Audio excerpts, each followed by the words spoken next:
Kristina Labutova, merci d'être avec nous. Alors Kristina, tu vas d'abord nous raconter ton parcours de para.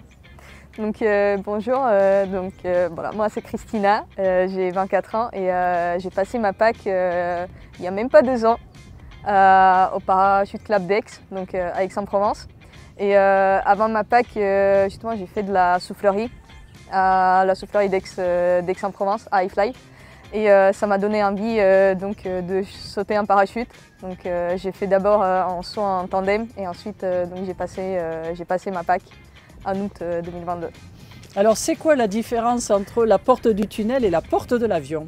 Oui, effectivement, c'est pas du tout la même. Moi, j'ai jamais eu l'appréhension en tunnel. Il y a beaucoup de gens qui l'ont, mais moi, je l'ai jamais eu. Par contre, quand on se retrouve à 4000 mètres d'altitude, surtout que moi, j'ai des vertiges.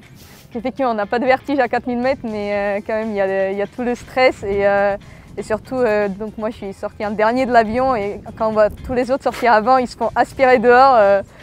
Donc oui, on est un peu stressé, mais avec le temps, ça passe. Combien tu as de sauts?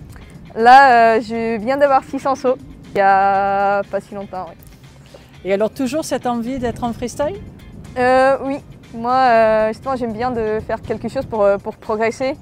J'aime bien sauter avec les copains, mais j'aime bien aussi avoir ce côté aussi progression et donc compétition pour avancer et apprendre de nouvelles choses. Qu'est-ce que tu as trouvé de plus dans ces disciplines artistiques que dans d'autres disciplines? Donc moi aussi, ce que j'aime bien, c'est aussi pour ça que je suis en freestyle et pas en freefly, c'est que c'est vraiment en saut à deux.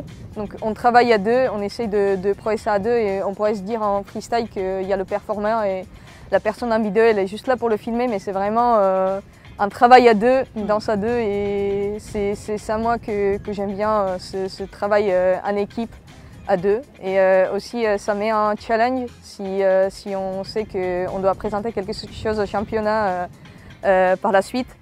On sait on a un but précis et on progresse vers ce but. Et pourtant, tu n'es pas ici avec ta coéquipière?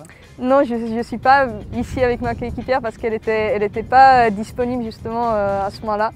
Et donc pareil pour mon coéquipier de cette semaine, Marceau, son coéquipier, il n'était pas disponible non plus.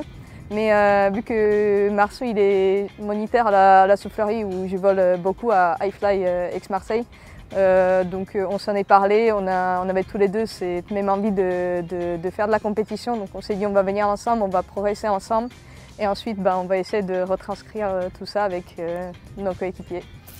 Et justement, qu'est-ce qui est différent en étant accueilli ici au sein de cette animation fédérale organisée par la Fédération française de parachutisme? Qu'est-ce qui est différent? Ici, on a c'est encadré. Donc il y a Sébastien Chambé qui est là pour nous encadrer, nous donner des conseils. Parce que effectivement, avec Marceau, on a eu déjà l'occasion de sauter avant, mais on n'a jamais eu de débrief. On ne savait pas ce qu'on fait bien, ce qu'on fait mal.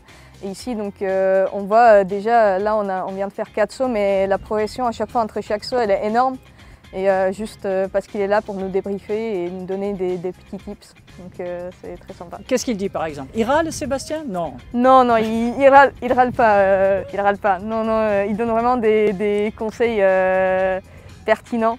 Parce qu'il est ancien vidéoman aussi. Donc, et champion du monde. Champion.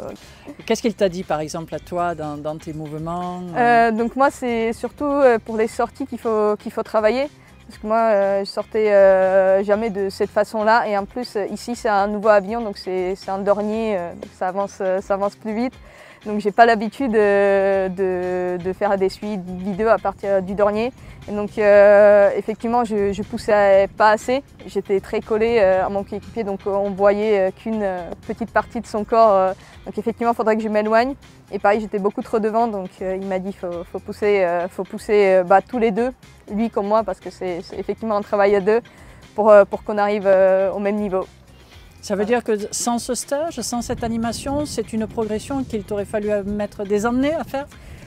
Effectivement, c'est justement ce qu'on était en train de se dire avec Marceau, que là déjà on est accueillis, on saute pour moins cher. Il y a justement une participation de la fédération et en même temps on est débriefé après chaque saut Et donc on peut mettre en pratique tout de suite ce qu'on a appris parce que bon, on s'est rendu tous les deux compte tout de suite qu'effectivement il y avait un problème sur la sortie qui n'est pas dans le cadre. Mais on se demandait est-ce que c'est parce que je sors trop avant ou est-ce que je sors beaucoup trop tard. Et donc d'avoir justement ce conseil, ça permet de régler le problème en quelque sorte tout de suite au lieu de faire des petits tests nous-mêmes. Oui, c'est la vision extérieure qui apporte justement, qui permet ces réglages.